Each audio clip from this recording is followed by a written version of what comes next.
Welcome to the People's Perspective. Today is a bad day. A bad day for the guru. Because the guru at all times carry the burden of this country called Nigeria. I am a good Nigerian, I'm a good citizen. I pray as I speak it out in all my platforms that Nigeria should be great, Nigeria should remain united and one.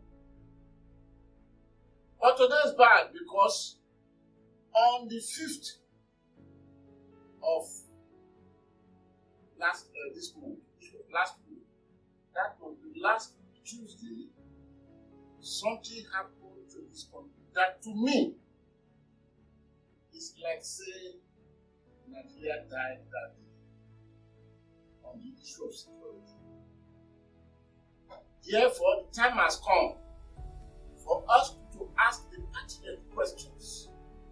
And we all Nigerians should please direct our question to President Muhammadu Buhari. What is happening to Nigeria? What were his plans before he came to run the fourth walk when he won the presidency? What were his thoughts? What were the achievable goals that he set for himself before he came to the podium as president of the Federal Republic of Nigeria and commander-in-chief? Nigerians, we need to ask questions because without blows the wind, we don't know where we are going anymore. Last week, Tuesday, at about 9:30 to 11, they say terrorists attacked Kuje Correctional Center. Put it plain, that's what we used to call prison. And they came, they operated either for the 1 hour the government is speaking about or for the 3 hours that people around that community speak about. They operated freely. And their purpose of coming was fully achieved because the first thing that brought them was those 64 hard commanders of Boko Haram that were being detained in the Correctional Center. 64 of them.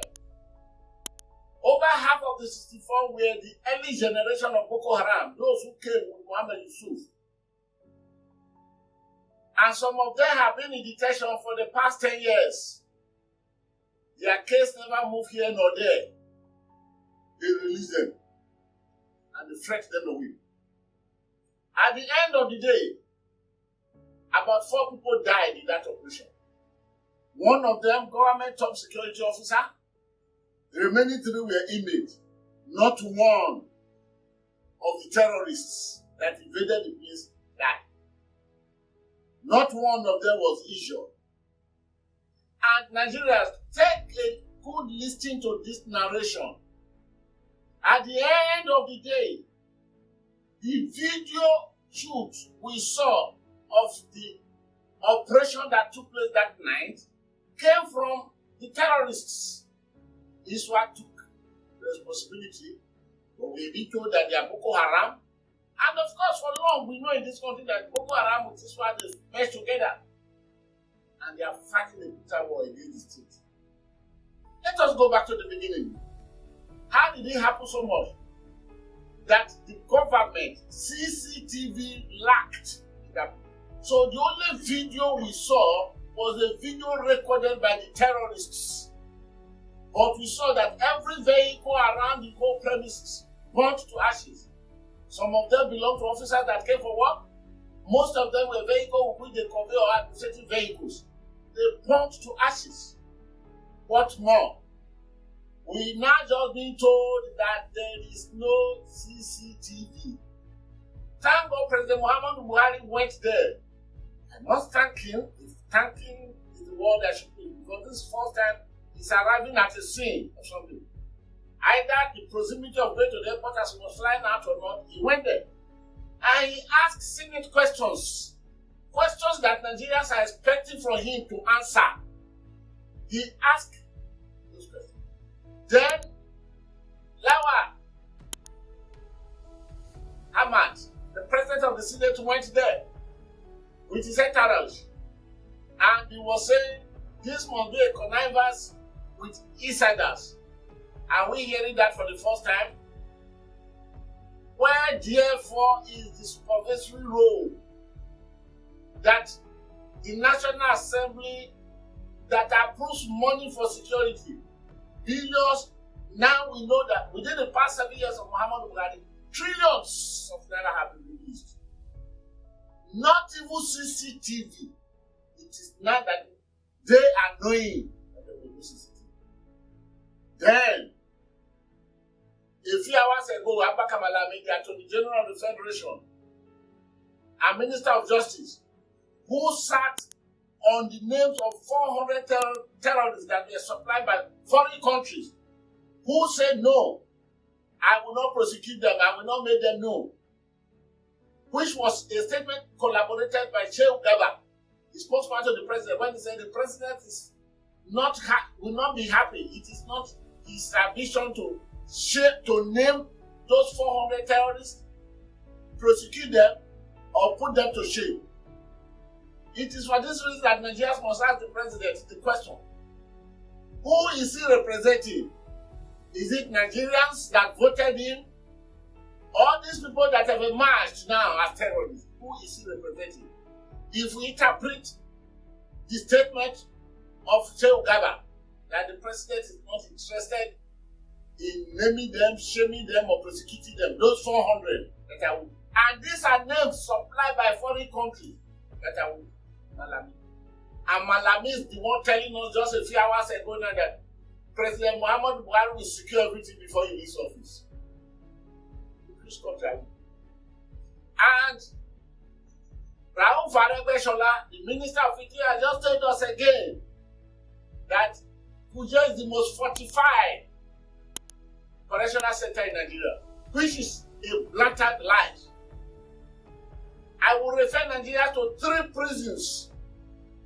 First, the Broad Street prison, which is now moved when Kirikiri was built, was the first prison constructed in Nigeria. It was constructed with concrete. The Port Harcourt prison is almost 100 years old. It was built with concrete. The Sokoto prison is about 100 years. It was constructed with concrete. But what we saw in Kuje after the terrorists brought the whole thing down were blocks. There is no place in the world that a place called prison is built with those type of hollow blocks. No place except in Nigeria.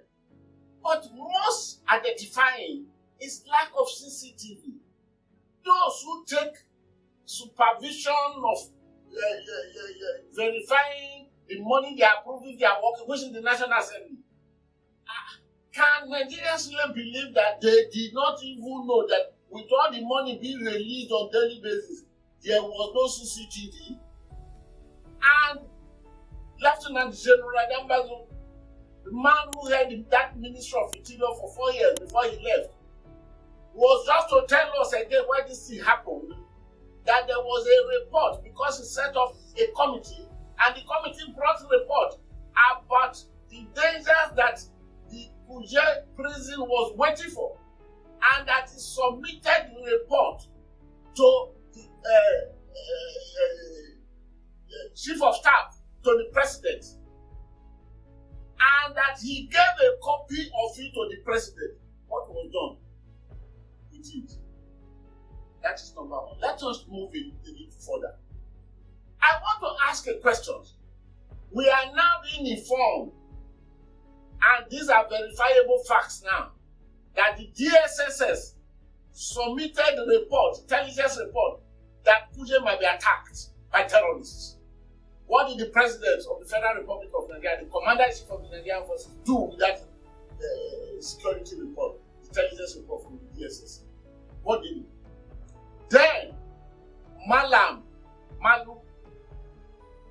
the publisher of Desert newspaper, and also media consultant to Sheikh Abubakar Gumi, who has been the person negotiating the freedom of those that the terrorists took away from Abuja, Kaduna rail, said he gave the report vividly that Kuje will soon be attacked and the people are coming to free the 64, which is their real mission.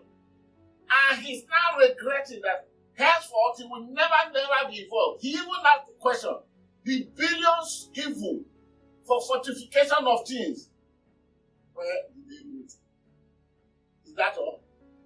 The chief of staff, the service chiefs in those days, Buratai, Sadiq and all of them, we have been told that all they said they bought for the war to end insurgency was never did not show up. Haba, we need to ask our president now, President Muhammadu Buhari, what is happening? Who are you representing, sir? Is it the Nigerian people that voted you into office, who are now victims, who have nothing stake, who are no stake in living again because their life has been reduced, or the terrorists? Who are you representing? Please, my president, Nigerians are waiting for answer. Answer this. It is for this reason that I'm mourning. I'm mourning for a country that is alive but about to die. I'm mourning for a country that is finished. I'm mourning for a country without leadership to take care of that country. I am mourning. I am mourning. I am mourning. I am mourning. May the soul of those who died in this operation rest in perfect peace. I shall come back on this topic.